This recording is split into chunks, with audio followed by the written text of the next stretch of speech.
Hi అండి, అందరికీ నమస్కారం. Welcome back to my channel cherry and shoe wonders. నా ఛానల్ సబ్స్క్రైబ్ చేసుకున్న వాళ్ళందరికీ చాలా థ్యాంక్స్ అండి. ఈరోజు నేను మీకు పాలకూర పప్పు ఎలా ప్రిపేర్ చేసుకోవాలో చెప్తాను. ముందుగా ఒక కప్పు కందిపప్పు తీసుకున్నాను నేను, ఒక కప్పు.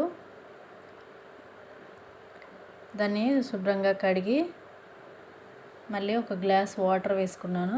మీరు తీసుకునే కందిపప్పుని బట్టి మీరు వాటర్ యాడ్ చేసుకోండి. మీకు ఐడియా ఉంటుంది కదా కుక్కర్లోకి ఎన్ని వాటర్ పడతాయని. ఇప్పుడు పసుపు వేసుకోవాలి, ఒక హాఫ్ స్పూన్.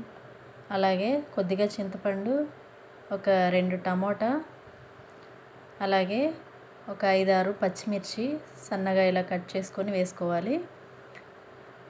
ఇప్పుడు ముందుగా కట్ చేసి పెట్టుకున్న పాలకూర శుభ్రంగా కడిగి ఇలా వేసుకోవాలి. పాలకూర మీకు నచ్చినంత వేసుకోవచ్చు. మనం పాలకూర ఎక్కువ వేసుకున్న టేస్ట్ చాలా బాగుంటుంది పప్పు.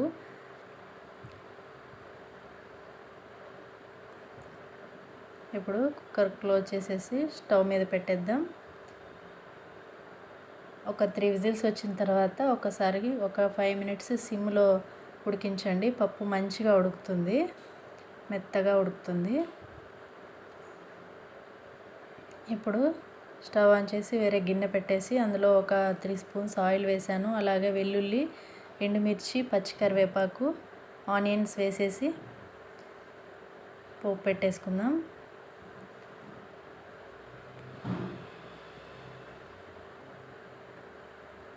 ఇప్పుడు కొద్దిగా ఆనియన్స్ పచ్చివాసన పోయే వరకు కొంచెం సేపు అలా మగ్గనివ్వాలి. ఆ తర్వాత మనం ముందుగా రెడీ చేసి పెట్టుకున్నటువంటి పప్పు ఇందులో వేసేసుకోండి.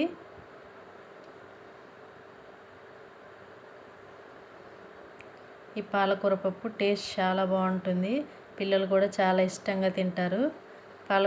పాలకూర ఆరోగ్యానికి కూడా చాలా మంచిది కదా. కాబట్టి వీక్లీ వన్స్ అయినా ఇలా పాలకూర పప్పు చేయడానికి ట్రై చేయండి. ఇది చాలా సింపుల్గా చేసుకోవచ్చు. బ్యాచిలర్స్ కూడా ఈజీగా చేసేసుకోవచ్చు. ఎక్కువ టైం కూడా పట్టదు. వీడియో నచ్చితే లైక్ చేయండి, షేర్ చేయండి, subscribe my channel. Thanks for watching.